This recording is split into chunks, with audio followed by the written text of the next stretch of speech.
Merci d'être avec nous dans le cadre de cette grande édition du journal sur la FM Télévision. Mesdames et messieurs, bonsoir et bienvenue. L'ancien président de la France, François Hollande, accompagné de son épouse, séjourne à Kinshasa depuis hier lundi. Ce mardi, ils ont visité le musée national avant de se rendre à Bukavu dans le cadre des activités de la Fondation Panzi. Ils vont assister demain mercredi à l'inauguration d'un nouveau service de l'hôpital du prix Nobel de la paix, le docteur Denis Mukwege. Le conflit communautaire entre Téké et Yaka génère l'attention dans le Grand Bandundu.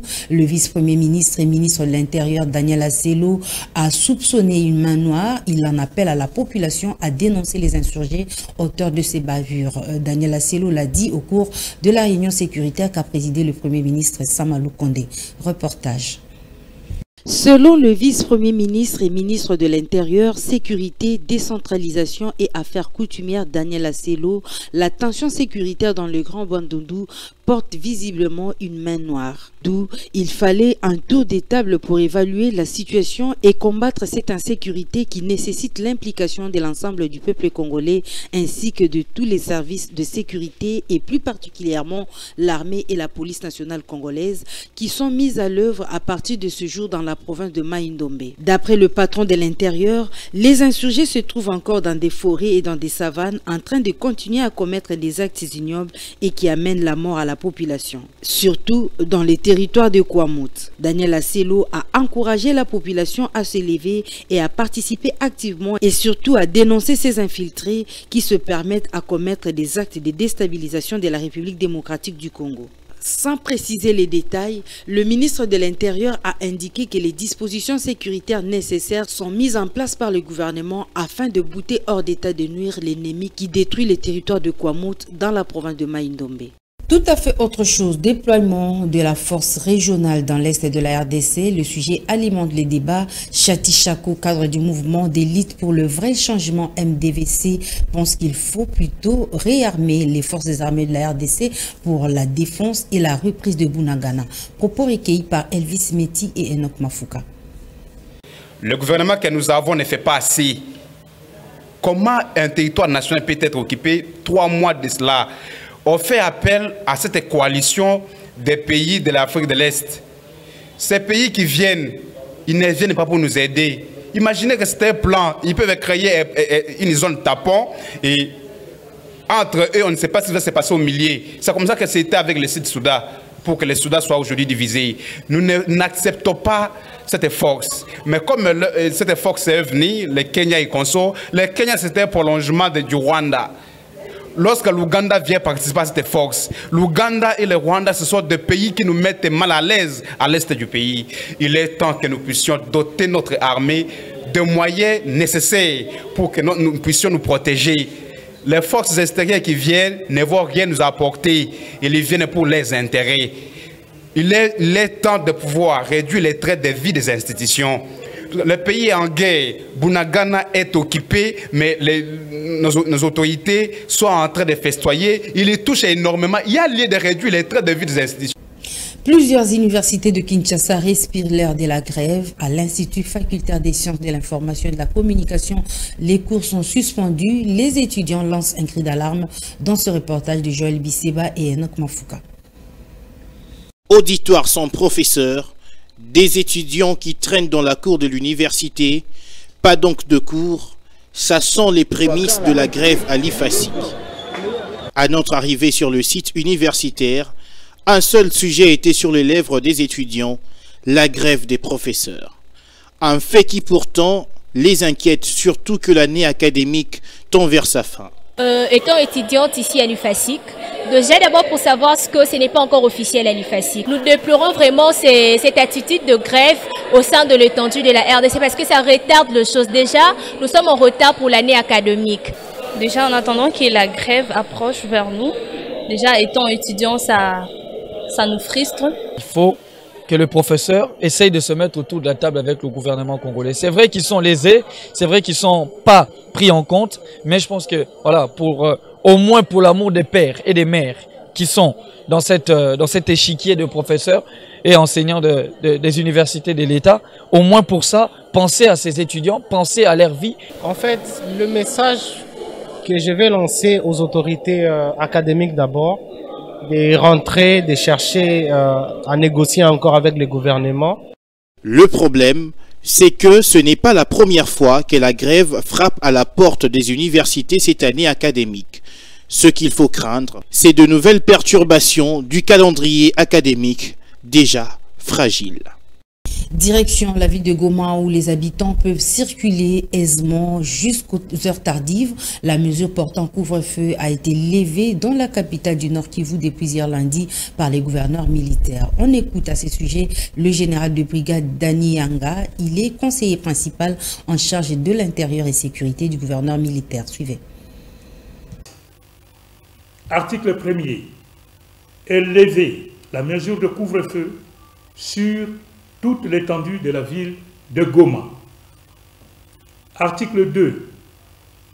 Pour le reste de la province du Nord Kivu, les heures du couvre-feu sont maintenues jusqu'à nouvel ordre en attendant l'amélioration des conditions sécuritaires. Article 3. Sont abrogées toutes les dispositions antérieures contraires au présent arrêté provincial. Article 4. Le directeur de cabinet du gouverneur de province, le conseiller principal ayant la sécurité et l'ordre public dans ses attributions, le commandant de la 34e région militaire, le commissaire provincial de la police nationale congolaise, le commandant 33e groupement naval, le directeur provincial de l'Agence nationale de renseignement, le directeur provincial de la Direction générale de migration, les maires de villes ainsi que les administrateurs des territoires sont chargés, chacun en ce qui le concerne, de l'exécution du présent arrêté provincial qui entre en vigueur à la date de sa signature. Un élément des FARDC pris en otage pendant 2 jours par l'armée rwandaise a été finalement relâché et rapatrié à Goma, chef-lieu de la province du Nord Kivu, depuis hier lundi. Annie Akole revient sur les sujets. L'administrateur adjoint du territoire de Nyiragongo, le colonel Malo Samboma, joint par une source locale, renseigne que le militaire de l'unité commando a été appréhendé par le Rwandais après avoir traversé la frontière par mégarde. C'était par inadvertance. Mais c'est déjà terminé, il vient de rentrer aujourd'hui par la grande barrière. Nous sommes à la frontière, alors par mégarde, il a traversé la frontière et c'est comme ça que les autres l'ont récupéré, a déclaré le commissaire supérieur principal Malo Samboma à une source locale. Rappelons que ces derniers mois, des tensions sont au plus haut entre la RDC et les Rwandais suite à la renaissance de la rébellion du M23 dans le Rutshuru. En juin dernier, un incident à la petite barrière entre la RDC et les Rwandais à Goma a coûté la vie à un soldat congolais qui avait ouvert le feu sur le garde frontière rwandais. En santé, l'épidémie d'Ebola dans la ville de Béni appartient désormais au passé. Le ministre de la Santé a annoncé la fin de la 15e épidémie de cette maladie. Monica Makaba pour les détails. C'est depuis le 16 août 2022 que l'épidémie d'Ebola a ressurgi pour la 3e fois dans la ville de Béni et seulement 8 mois après la précédente épidémie dans cette ville de l'Est de la RDC. Le ministre de la Santé a affirmé que la fin de cette épidémie a été rendue possible par l'expérience acquise par le personnel de santé et les autorités administratives grâce à la gestion des différentes épidémies à virus Ebola qu'a connue la République démocratique du Congo et la province du Nord Kivu en particulier. La fin de cette épidémie d'Ebola est annoncée après 42 jours de surveillance en nouveau cas confirmés, respectant ainsi les recommandations de l'OMS, a renchéri le ministre de Santé, Hygiène et Prévention, Jean-Jacques Mbungani. Au cours de cette épidémie, seule une zone de santé a été affectée sur le 22 que compte la ville de Béni suite à la mort d'une femme de 46 ans. Polémique autour de la nomination de Pistis Bononga au poste de directeur général de la Sokimo en raison de son jeune âge. Les commentaires vont dans tous les sens, notamment sur le manque d'expérience professionnelle du nominé. Mais une question se pose, est-il possible d'occuper cette haute fonction juste après l'université?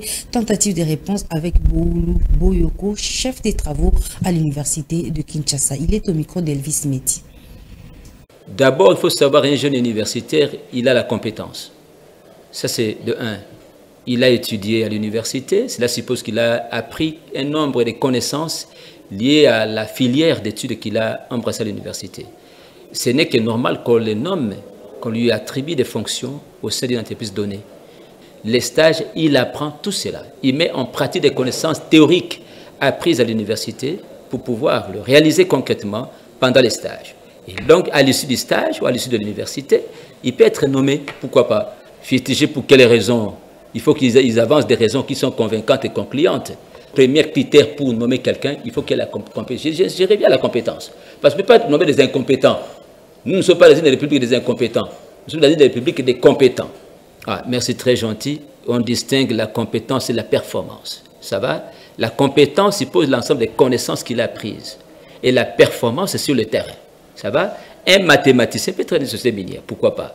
Parce que là, il doit quand même savoir dénicher quels sont les types de mines qui sont dans la dépouille donnée. Et il a appris en mathématiques. La mathématique marche de pair aussi avec la chimie et d'autres études de sa filière. Donc, il doit quand même exercer ses connaissances, cette théorie qu'il a apprises à l'université, au niveau d'exploitation des mines. Ce n'est que normal. On peut le nommer aussi dans une entreprise minière. C'est déjà la saison pluvieuse, période pendant laquelle plusieurs quartiers de Kinshasa font face aux inondations. Le quartier Funa, dans la commune délimitée par où passe la rivière Kalamou, se voit déjà en plein danger. Cri d'alarme de la population enregistré par Delphin Moukeba et Torres Atibou. Les riverains de la rivière Kalamou font face à un danger permanent. En cette période de pluie, l'eau peut sortir violemment de son lit et gâcher le quotidien de la population environnante. Avant que le pire n'arrive, les habitants du quartier Funa font des propositions.